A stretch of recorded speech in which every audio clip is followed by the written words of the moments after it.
Shit. Oh shit, oh shit, oh Pasta shit, oh making shit. class by accident. You book it on Get Your Guide. On Get Your Guide. Where are the 48 hours in Mexico City, the best restaurants. best places to eat and drink in Mexico City? Mexico City. Come on! Honestly, this is a land where it's harder to find bad food than it is good. But the problem is, with so much choice, just picking a few places to go to can be quite daunting. But you can lean on this guide, as it has been built by some of the city's most exciting chefs, hospitality icons, and local devoted foodies. From street-side tacos to the most talked about gourmet taqueria. Honestly, one of my top 3 bakeries in the world. Wow. The hottest Mexican bistro in town and a huge fight. If you've ever thought, oh, I wonder what Mexico City's like, I'd like to go there. Yeah, first stop, a delicious barbacoa morning ritual. Every single Sunday in Mexico City, they close down loads of big roads right in the middle so that people can just like run and rollerblade and cycle and stuff. I was here a year ago and I looked outside and I thought, oh, there's a big marathon on or something. And I was told, no, that's just Sundays in Mexico City.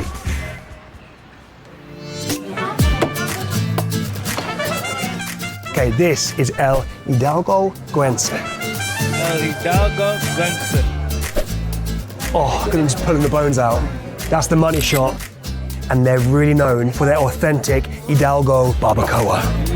Barbacoa, you know, barbacoa is Oh, yes. This place is only open on the weekends. It sells out on a Sunday, so we're here early, 10 a.m. So to eat here, you either queue up, they're open from 7 a.m, or you can make a reservation. Okay, they're ready for us. So the meat is slow cooked in agave leaves. The agave leaves get a bit of flavour, but trap in all that moisture. It doesn't just look moist, it looks wet. That looks like one good meal, my friends. The guy there is chopping it all up. It's just, picks up more agave leaves and just reveals layers upon layers of lamb. These guys are based in Hidalgo. They live there during the week and they cook all the lamb in these pits. Keep it all in the agave leaves and bring it into the centre of town to serve it on Friday, Saturday and Sunday. How would you like to play a game of Does Doug Eat with either worms or escamoles, which are ant eggs? Interestingly, ant eggs are far bigger than ants. Don't really understand how that works. Maybe there's a bunch that come out the egg. I've ordered us some strawberry and guava. This is delicious. Wow. You'd like to try the insects? Yes. Does Doug eat crickets? Am I eating the crickets? Yeah, why not? Oh, you lick your lips though. Insects are readily available. They are very high in protein, very low in fat. They look stunning. But apparently here, the crickets are very good. And they're sort of fried off in garlic and chili. Served with some guacamole.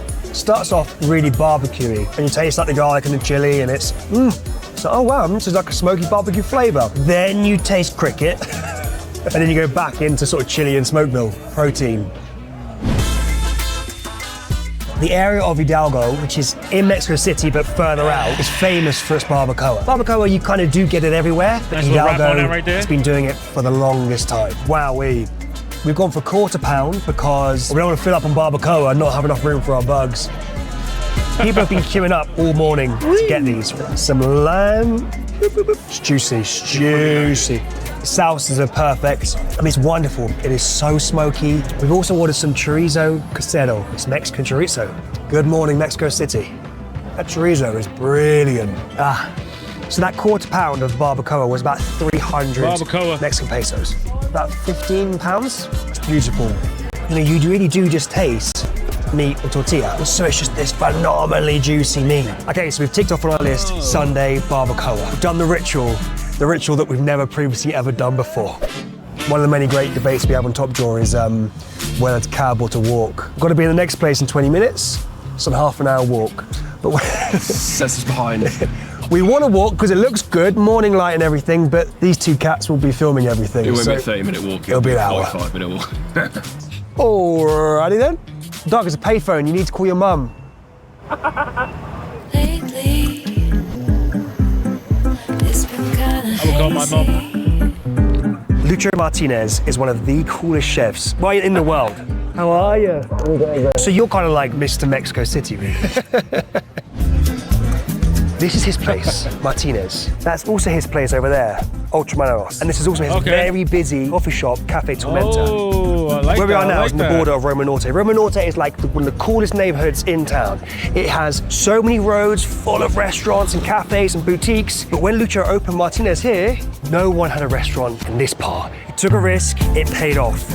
Nice. What should we have? What's great? You should try the chicken, you should try the green salad, you should try the leeks. It's a very small menu. It's always been like a modern Mexican restaurant, so we're doing a lot of cuisine from Veracruz, or my take on Veracruz food. That's my home state. Lucho was saying that Martinez is inspired by the bistros of Europe, but Mexican produce, Mexican ways, Mexican team. It's their beef tartare served on toasted bread with a little béarnaise sauce. It's funny actually, of all the steak tartares I've had, I've never had one with béarnaise sauce. It really, really works. And these are smoked mussels with extra virgin olive oil and saffron aioli. That is a fun mouthful, I'll tell you. A couple of years ago, Michelin launched in Mexico City. Lucho did well. His restaurant got Michelin star, Martinez, Michelin guide, Ultramarinos, Michelin Bib Gourmand. Why do you think your spots are so popular in the city? I think it's because we take good care of people in both ways. Like we take care of the staff and we take care of our clientele. All the branding, all the design works, it's all done in-house. It's cool, isn't it? So, leeks with burrata cheese, hazelnuts, dates, and extra virgin olive oil. Now, it works. The leeks are being cooked but then chilled. So you still get that flaky, soft leek, but it's not hot, which means the burrata cheese doesn't melt, but you just have a lot of that burrata flavor. I like the sweet and savory things going on. Olive oil one camp, date in another camp, hazelnut in another camp. Lovely little spheres of gnocchi. Whoop-wee. Stop doing these fucking noises. Parmesan cheese, a little bit of lemon zest. Oh, that's fun. I don't like really dense gnocchi. You know, when you eat it, you're like, oh, Jesus, that gnocchi is light. Some of the lightest gnocchi I've ever had.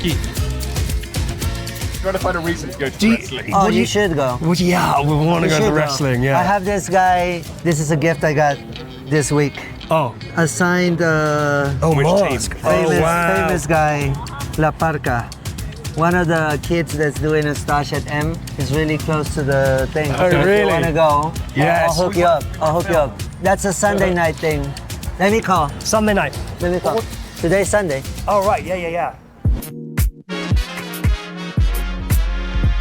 It's their very moist, tender chicken on Dijon mustard and chicken jus. Dijon A little mustard. serving suggestion of mashed potatoes, a little side salad. And this is a green salad here with candied pepita seeds. Pepita? Yes. Nice. I asked him many times because I like wasn't that sure what I was salad. hearing. Man, I like a And I nice realised I salad. just didn't know what pepita seed gonna was. lie. Come here, Dijon. Miguel's just giving me some Salad wiping is lovely. instructions. Miming there furiously going, Get it in. the skin is all light and crackly, almost like a Peking duck skin. The chicken jus makes it like a really rich chicken flavour. That is gorgeous. It's nice gravy. Let's in find there. out if I'm allergic to pepita seeds. Oh. Yeah? How long we gotta wait? Couple of minutes.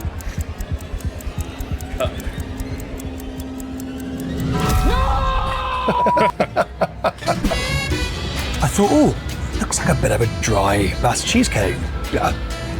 No, this is expert level cheesecake stuff. That is a really remarkable chocolate caramel blend. You know, like you eat a dairy milk caramel? It's exactly what it tastes like. Which would you prefer? I don't know. God, that's just a Sophie's choice right there, Will. This is decadent to destruction. Decadent. That looks dumb good. I know I'm gonna love it. Yeah, So you what's are. that called? Yeah. Some Oh, pie. yeah. Oh, it's dumb good. Wait. Look at some fat Well- with a PH. Oh, that's good. Yeah. Nice. Okay, for the rest of the day, doesn't we have like a legs. beer bar, we have a street food spot, and some late night entertainment. Oh, look at There's the lots of food. vintage shops in Mexico City, and it's important that you go into them. I'll get a little nice little ring. Like Buy that. stuff like this cool ring.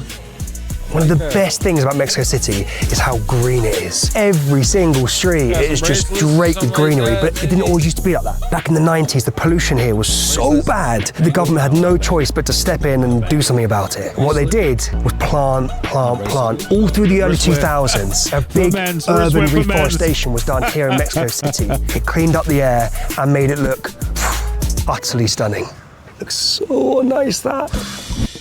It's funny in Mexico City, you only have to walk a few blocks and you're in a totally different neighborhood. This is La Condesa, where there are lots of bars, a lot of Irish pubs, totally different neighborhood. This is La Condesa, where there are lots of bars, a lot of Irish pubs. If you fancy a black velvet, if you want a nice creative craft beer, come here. Tienda de Cerveza. This neighborhood is called Condesa. Así es. How would you describe Condesa to someone who didn't know Mexico City? Peaceful place with a lot of cool spots. I think the people have a lot of style, a lot of dogs, and I think that's really lovely. I think if you walk in all the streets, you're going to find different kind of places. I was dreaming up in my head what a tap room in Mexico City would look like.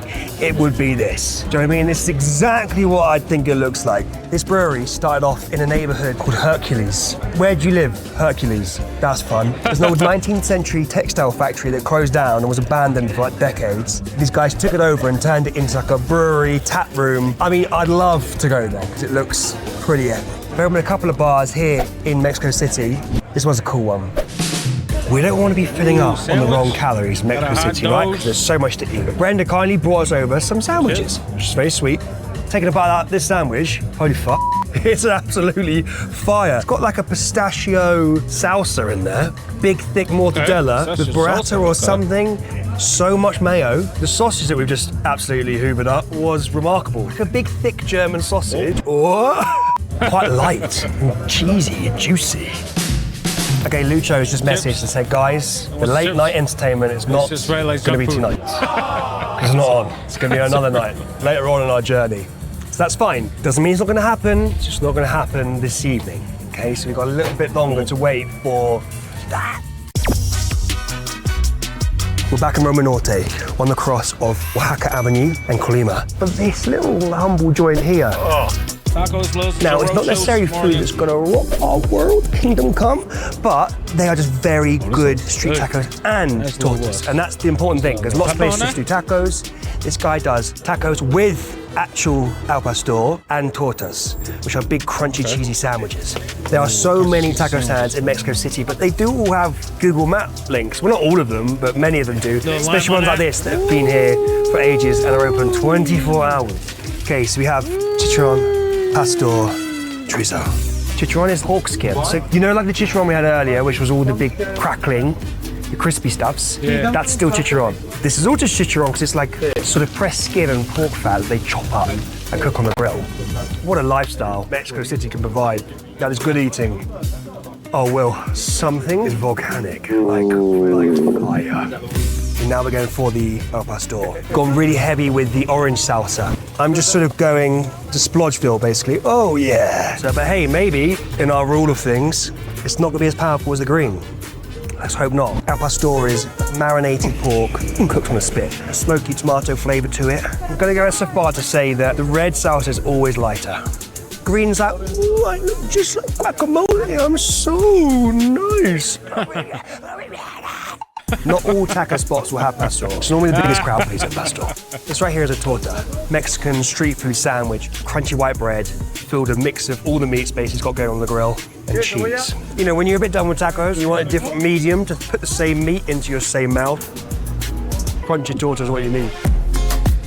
For a little drink, we're going to Ladina Bar. So when you've had your tacos and your torta, you can just go bring around here to Ladina Bar. I've heard it described as a bartender's bar. It's nothing too fancy, nothing pretentious. In fact, it's one of the best value cocktail bars, at least in Roma Norte, but kind of Mexico City. Cheers, Agatha Christie. I mean, we're here on a Sunday night. It doesn't have the sort of vibe that makes your toes fizz, but it's a cool place to be anyway. It's a solid bar that's open every single night, has a big fat selection of mezcal and tequila. I like the under the radar, very consistent, very unfussy bars. When I'm traveling, those are the sort of place I'm looking out for. And I'm drinking a ranch water. Sometimes all you need in life is to sit at a bar, a drink in front of you, listen to rock music, like old American rock, like 1990s, 80s rock. I keep hearing rock music come out of my mouth and it sounds cringe as fuck. So I made a comment earlier about it being a bit quiet because it was a Sunday. No, it's because we were in there fucking early. Because now it's 9:30 and guess what, it's full.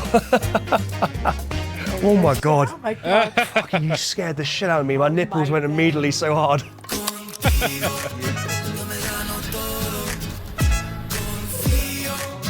A2. Damn, they want him to a lot. Like, on, bro. Woo!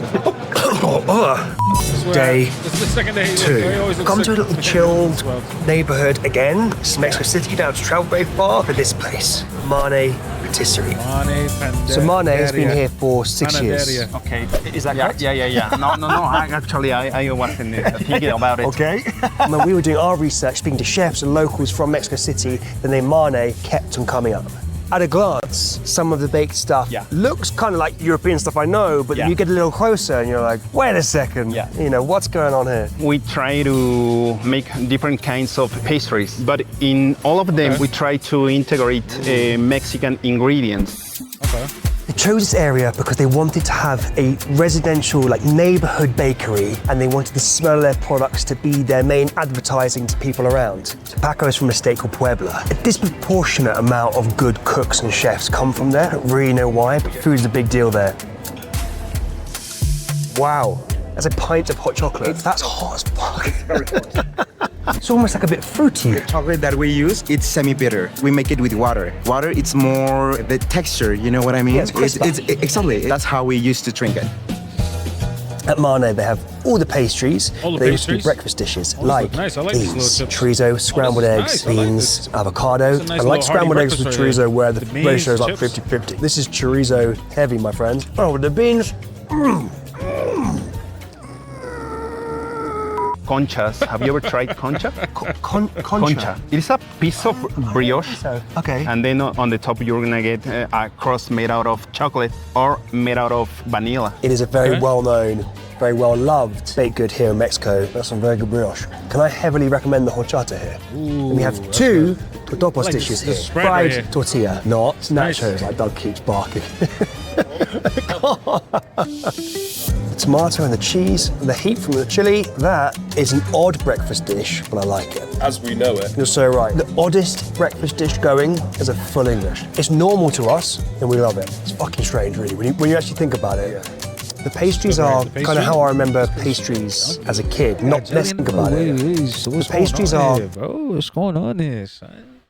kind of how I remember pastries as a kid, not necessarily the new wave of glossy lamination that's all over Instagram. But it's that kind of flaky, dusted, Hanadana style of pastries, but in their Mexican way. It's cute, I like it. Mexico City is mad. All year round, basically, the weather is kind of similar. They have a rainy season, but the weather is effectively springtime all the time. Always quite chilly in the mornings, gets warm later in the day. Very difficult to dress.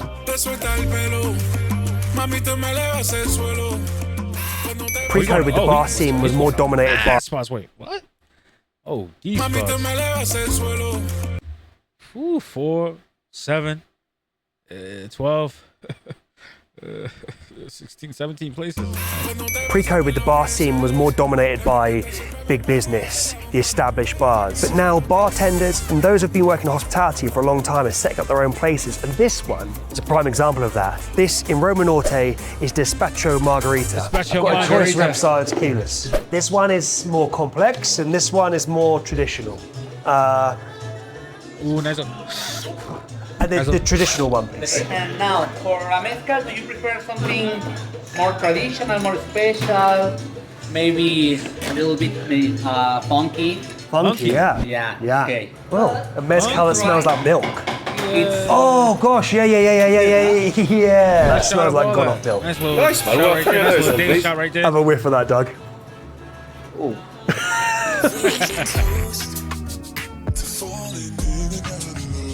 Dude, I'm sorry. what do you think? That is Very horrible. So different, huh? Very strong, huh? I like that. 3 for you. I'm going to do the tequila water challenge. Welcome to the ultimate challenge where only the bold succeed. Get ready because the fun starts now. Got 3 shots, 2 of them are going to be water, 1 is going to be tequila. You've got to work out which is the tequila, okay? I've mixed these up, so I don't know what order they're. 1 is going to be tequila, you've got to work out which is the tequila, okay? I've mixed. Take a little look right there real quick. Let me see. So, right here we got the water, and this is the tequila, and this is the tequila, and this is the tequila. Okay. Mixed these up, so I don't know what order they're in. Oh, tequila. That was tequila. Yeah. Oh God. Well, unless we're good at acting, that was it. Shot 2. Yeah, all tequila. Yeah. It wasn't Here we that go. one. Woo. And shot 3. Ah. So what's your First, final answer? First. And you at home, what do you think? First, second, third. Okay, made your guess? Shot number 1 is the answer. The drippy eyes gave it away. You can't fake that. Frozen mug, yes sir. Oh, that's boozy. That's actually very nice. That's a very consistent, silky, like sorbet margarita. It's not 3 degrees anymore, so it's quite enjoyable. Yeah, I might take my jacket off. Da-na-na-da, da-na-na-da-da-da.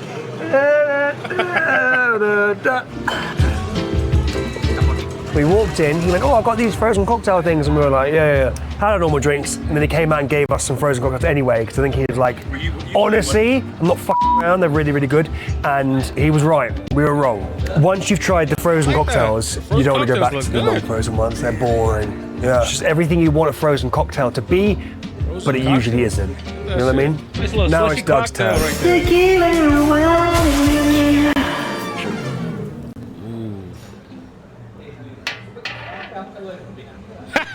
He likes drinking. Oh, rapid fire. Like 150% hair there. I can't even see the reactions. Yeah. What are you going for? Well, I can't believe he's not saying anything. Because 2 of them are tequila. Yeah, they were, you fucker. I knew you fucker.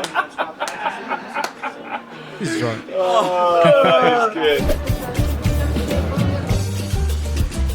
The architecture in Mexico City is stunning but fascinating because it doesn't really make that much sense. In the late 19th century, when Mexico City was coming out of waves of wars, invasions, and instability, the leader at the time wanted Mexico City to feel investable and confident and equal to Europe. And what was the easiest way of doing that? Is to make Mexico City look like Europe. So much of the architecture around that time was made to replicate the likes of Paris and Rome. 2-3 stories, nothing too fancy, but just strong in stature. And in a city that is subject to many earthquakes, these buildings have stood the test of time and they look wonderful, especially draped in all the foliage they're now draped in, like this. Whoa! Oh, careful. Careful now. Ah, crap. It's closed. This is my favorite, okay? This is El Compita Birria Tacos. Now, online on Google Maps it said this was open, but this is kind of the problem with these stands is, you know, they do their own thing. Fair enough, right? It's normally just like 1 or 2 guys who run them, and if they're there, they're there. If not, they're not. But we've just walked here, turned up, and they ain't here right now. Never seen it this empty. We did come here a couple of days ago, and it was friggin' wonderful. But boys, we're gonna come back again. El Minutito. We're looking for the bar where it's really happening. This place is not even 2 years old yet, but you would not think this place first opened in 2024. I like the has aprons. I like the gravitas, outfit. it has The age, workers are it's friggin' nice. style. Family business. The main guy is an architect, nice designer, dress shirt just a with a tie. I creative like that. extraordinaire. He just wanted to do this place originally in Monterrey, and he came across this little place here in Mexico City and thought, wasn't what we were looking for, but it's absolutely perfect for what I want to do. So it's super inspired in the bars of Europe and Mexican cantinas, and we were focusing on the fast pace of the espresso culture.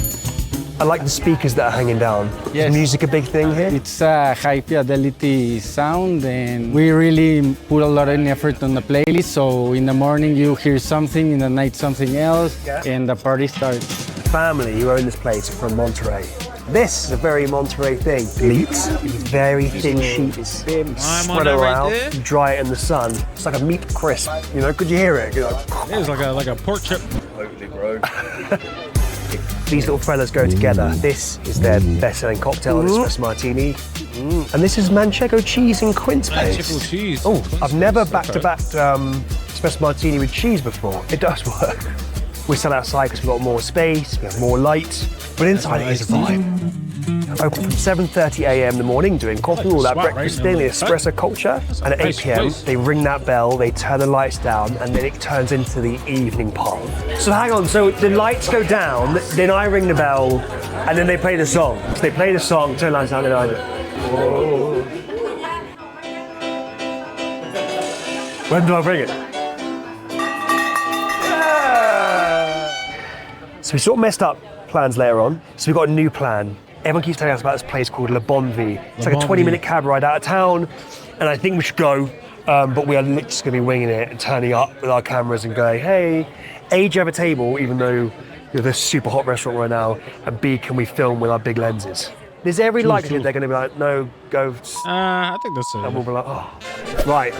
Another tick. Guys, we're getting efficient with these tickies. See ya. We don't often do this. Actually, funnily enough, the very early videos, so 48 hours in Paris, in Rome, 48 hours in Amsterdam, we basically, Will and I would just go with no plan. We'd have like a Google Maps pin list that we'd pull together by asking loads of chefs back in London where it was really good, and then we'd just bounce from place to place, just being like, please can we come in and film? So yeah, now we have to be a little bit more prepared, but we are on our way out of town to Le Bon Vie. With a bit of luck, they're going to go, oh yeah, guys, of course you can feel. So we got a new plan. It's called Le Bon Vie. It's called Le Bon Vie. So we got a new plan. Okay, so we pulled up and it looks pretty busy. Le Bon Vie is definitely part of that movement of quite gourmet, quite high-end tacos, which is kind of divisive and could be quite controversial, and I totally get that. But Chef Cesar de la Pala, this is his place. For a long time, he's made a name of himself doing this, taking traditional Mexican dishes and doing them in his way. We've had loads of recommendations for this place. A couple of branches. I think this is the original one. We thought, oh, we're getting here a really odd time, 4 p.m. It's packed there. It's not going to be busy right now. Oh yeah, it is. And we're approaching, we can see a crowd of people, and we're like, I hope it's that place. Oh wait, it is that place.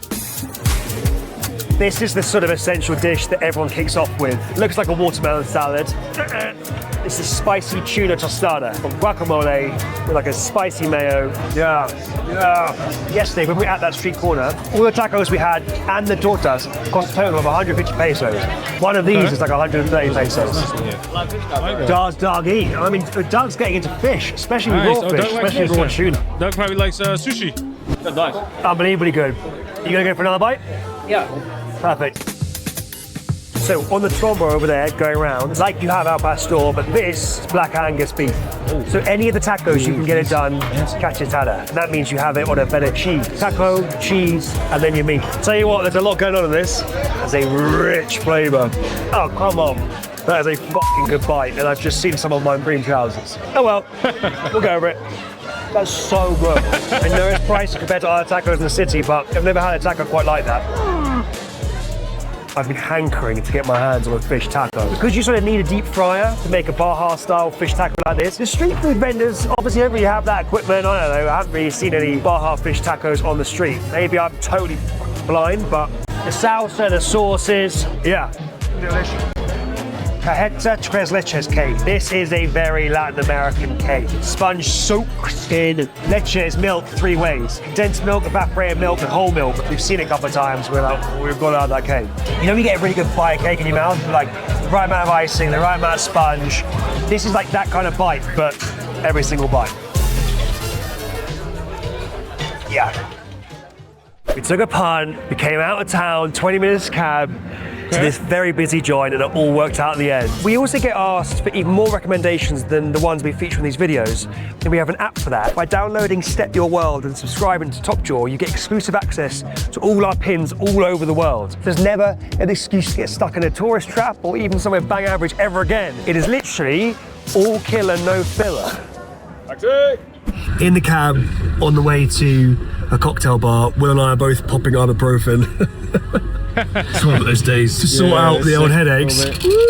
Oh, how you doing, kiddo? Good, thanks, Dad. Did you enjoy the meat tacos? Yep. Tuna's dank, bro. I'm actually amazed. I ordered more of the steak ones because I thought you were going to have the steak ones, and then you didn't have them because you felt it looked a bit too fatty. Okay, that's fair. Honestly, where did we find them, Jeff? I don't know. From the most talked about taqueria in Mexico City to the most talked about bar in Mexico City. This is Tlaycan. Lecan means a place of fire in Nahuatl, which is the language. Lecan means a place of fire in Nahuatl, which is the language of the Mexicas or the Aztecs. We wanted to pay homage to the pre-Hispanic cultures that have been obscured and victims of disinformation about them. It's a small bar, it's a standing bar. You don't have a table number, chair number, whatever. Your bill is not associated to where you are. The bartenders learn your name and know who you are. You can move around, you can talk to whoever. The bill follows you around. Okay, so this is my very first pulque. I've been quite fascinated by this drink. It is the fermented agave plant. So mezcal and tequila is the distilled this, basically. It can be a very viscous liquid, but this is very fresh. It tastes like almost like an earthy, fruity wine. It's hard to describe because it really is its own thing. It smells slightly like PVA glue. Do you know what PVA glue is?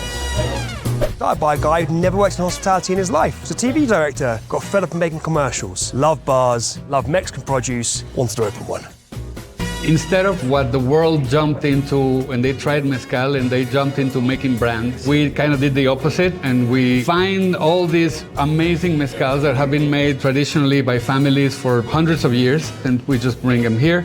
And the brand is the producers. Okay, we've got a little flight mezcal. This one here is a smoky mezcal from Sonora. Oh, but how alcoholic is that? Because that, I mean, I could just... These are all above 47%. All of them. All above 47. This one here from Oaxaca. This one smells a bit more Asian. That is so much nicer. No. This one is a bit yogurty. It's a bit yogurty. It's a bit like cornbread. Oh yeah. Wow. What's your drink of choice on the menu? My favorite is Tascalate Sour. This is a 4,000-year-old drink from Chiapas, made with toasted corn and cacao and achiote. Oh yeah. We made it into a sour so that it stays suspended and it doesn't settle. So this is our interpretation of piña colada. It's the same flavors, but the coconut is fat washed into the mezcal. We use clarified pineapple juice and pulque. That's a much lighter, more refreshing pina colada. Yeah. And I like a pina colada, but I never order it because it's a ridiculous drink. So, for the 4 years you've been open, every single year, World's 50 Best Bars, currently sat at number 23. Number 23. Didn't expect it. Obviously, we welcome it, and we were very happy that something that genuinely wants to bring Mexican culture honestly into the world, it gets recognized. So that's very good, and that's amazing, and we love everyone at 50 Best. Great meeting you. Thank you, brother. That was awesome. Thanks for all the chat all the time as well. Of course. Where is we going to go now? That is the question. Do you have a Spanish cantina? Apparently, it's very popular with intellectuals and journalists. One way to describe us. Yeah.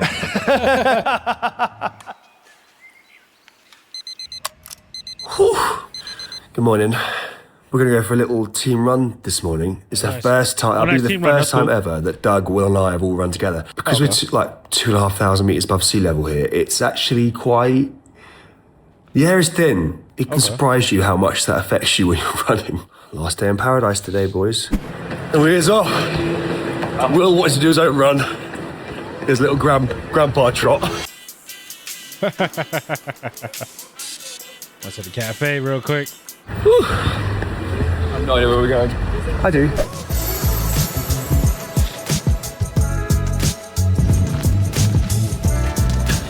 Come on, Doggers. Let's have some Rocky music. I believe in you. Come on. Come on. It's pretty gorgeous in here. There are just so many big tree-dense spaces in the middle of Mexico City. You're really never far from one, no matter what neighborhood you're in. It's gorgeous. Where's Doug? Oh, yeah. That thin air will get you. Yeah. You have no idea how much of a difference it makes until you're running through it, and it's just... Woo, it's like breathing through a fist. Yikes. Good morning, how was your run? Did you get very far? Why would you say that? So this is Panaderia Rosetta. Panaderia Rosetta. In 2010, a woman called Eleanor Regadas opened a restaurant, Italian restaurant. It was really popular, did really well, but everyone was talking about her baked goods, her pastries and her bread. people wanted to buy the bread after they had the meal. And you weren't set up for that? I was, but then people started to arrive like at 9 a.m. to knock at the door to see if the bread was ready. But the bread was for the restaurant. And I always wanted to open a bakery because I love to bake and I love to eat bread. 2 years later, she opened this place just to further showcase those things. But it's widely regarded as one of the most iconic bakeries in the entire world. So why do people love it so much? It's a mix of a bakery. It's not a traditional bakery, but it has traditional pan dulce, but also it has croissants and pan au chocolat, and the more classic European sweetbread. It's embarrassing when someone you've just met tells you to stop licking your lips. Don't wet them with your tongue. I know, that's what I've been doing. No, I've seen. I know. And that makes them more dry. Oh no, you watched me do it. I'm just sat here licking my lips. I love tarragon. Tarragon's one of my favourite herbs. Just came out of the oven. Wow. Tarragon in a sweet pastry. That's novel. Intense tarragon, giving you the aniseed and just the right sweetness. Crunch on the outside, butter rich. Now, I don't like throwing this sort of hyperbole around that much, but this tarragon pastry has got to be one of the best pastries I've ever had. And then we do like sourdoughs, but made of amaranth and corn, cereals that are more like a Mexican flavor. Amaranth pan au chocolat. Amaranth is like quite a fragrant aromatic seed or grain, aka pigweed. I like it when pastries look too good to eat, The amaranth gives it this like gritty, stony earthiness, but then you get that like sweet chocolate, bam, bam, bam, bam, bam, through all the lamination, like Superman reading a book. This is the guava pastry. I think this was the one that Elena was saying was like the best seller by far. So you have this really rich, like warm fruit on like a creamy undersauce. I mean, this place makes a mockery of 99% of bakeries out there. And they're doing it on a big scale. They've got all these people eating here outside, all in there. And she's so chill and lovely. And she was introducing us to her team, and they're all chill and lovely. And it's like, Mexico City is not a stressful place. And I feel like if you tried to run a business here in a stressful way, it wouldn't work very well. But honestly, it's because we love sweetbread in Mexico. We have sweet tooth. Pan dulce is what gets us together in the morning, but also in the afternoon, even at night. Instead of going to the pub and have a beer, we have a hot chocolate and have a concha. Okay. This is one of the most classic Mexican baked goods there is. It's called a concha, a big ball Mexican sweetbread. Conchas look dry and they look less appealing maybe than other things that are stuffed with cream or icing or fruit, but there's something very Moorish about concha. My lips have left the chat. How's your lips? I just put Vaseline on them. Looking a bit sore. Mine are good. Yeah? Yeah. Why are mine so much worse? How are your knees? What have you seen? Yesterday, it was closed, but today it is alive. A year ago, I asked Lucho to take me to his favorite taco spot, street food stand, and he brought me to this one here. This is El Compita. I love it so much. El Compita. I actually don't know where the birria tacos can get better, And also, we are in the Roma Norte region, which is where we're staying, which is convenient. Davis also has a rap career going on, all in Spanish. Fortunately, Instagram gives you little subtitles, so I can follow along. What the lyrics about, generally? All sorts. Siento llamándome. Cuidado que me excito cuando bailas despacito. I like the booty tsunami one. Oh. Tres quesadilla, por favor. Este de compita especial. It's two toast and cheese, meat, double, maybe beef. Okay. You want to give that a whirl? Oh, banana. Yeah. Uno compita especial. Thank you very much. So this is the consomme, right? They skim off like the fatty oil that collects at the top, and then they use that to then dunk the tortillas in before they put it on the hot plate. And they're not just using... Oh my goodness. Look at that, boys. Quesadilla, slow-cooked beef, cheese, consomme. It just, oh yeah. This is one of the best bites I think you can have in Mexico City.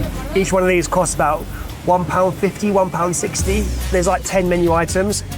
They're basically all the same thing, just in slightly different formats. Like this is the El Compita Special. Effectively 2 tostadas sandwiching a lot of birria queso beans. Oh my God. Love it. There's hundreds, if not thousands, of taco stands in Mexico City, but for some reason this one really has my heart. Soho House. Okay. Ooh. Cheers, bro. Nice. This place is nice. I like this.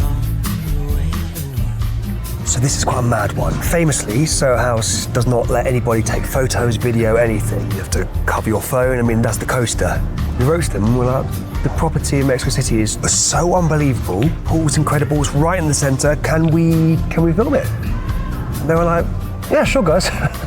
This was originally a government residence, and a couple bought it to store their art collection in. I mean, that is big money moves. Later, Soho House took it over. It's been here for a couple of years. Let's go have a look inside. They've just gone right here. I like this. so in on all their materials and textures. This is the best one. This has to be the best one. Ay, ay, ay, ay, ay. Oh, have you seen the paddle course? Not many places in the world where this would work. Open air gym, pickleball and paddle. So what are we going to do for the next couple of hours? We brought our swimmers, so we're going to go get them a drink. We've been working so hard, mate. If, like us, you wanted to go to Conchmar, but you left it a little bit too late to book, we have an under-the-radar seafood taco spot for you. This is Talle Xolotl. Probably poorly pronounced, but there you go. Two chefs, Alberto and Felicitas, came together to open this little neighborhood spot. Because they specialize in seafood, we're going to stick to those dishes, but they do have things like chorizo and carnitas, so meat eaters, you is fine. This is their garlic fish one. Their sort of catch of the day. I'm not actually sure what fish it is. My Spanish is limited. These are in order of spiciness. Habanero chili, muy picante. I'm gonna start a little bit lightweight. Each restaurant you go to seems to have their own style of tortilla. That's awesome. I tell you what, that sauce is quite spicy. Really? Number two? Yeah. And that garlic fish is very garlic, very delicious. Working with different teams can get messy. Here's how Asana keeps us on the same page. Asana.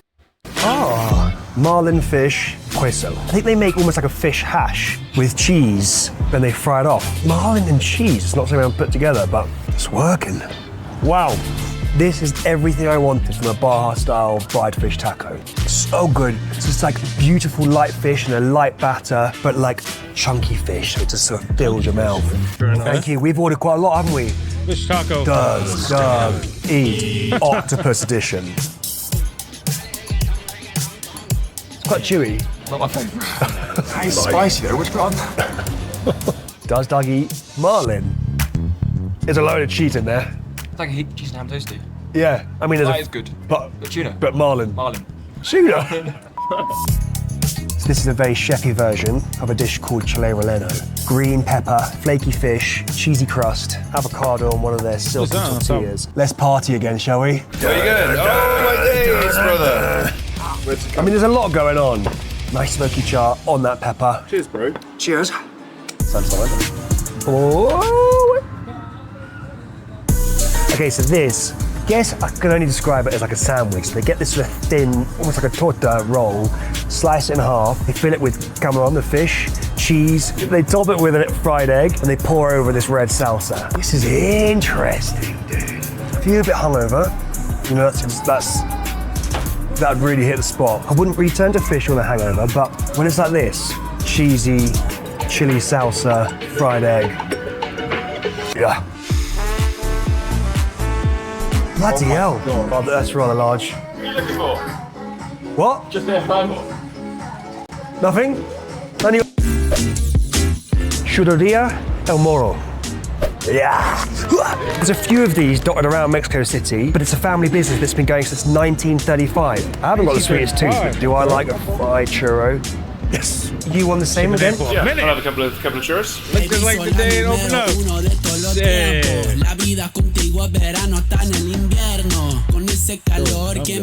Bro, did you order it up? Oh my God. God. So I think the idea is that you take one and dip one in, I think. That's the idea. This is our friend Sebastian, by the way.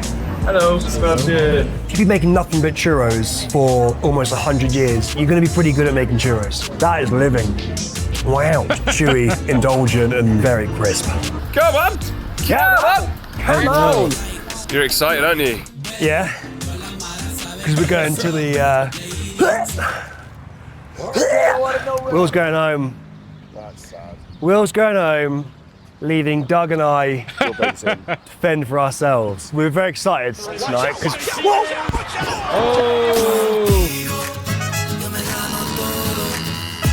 What do you think? Should we get a mask? Nah. God! No. He's also.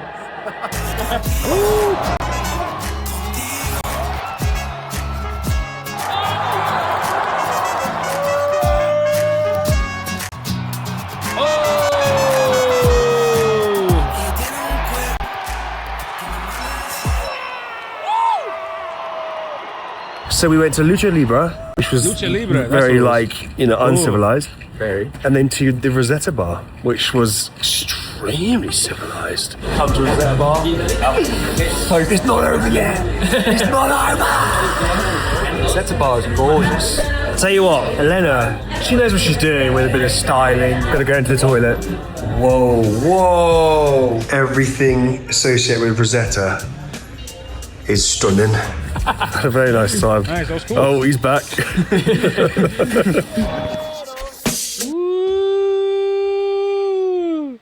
El Moro.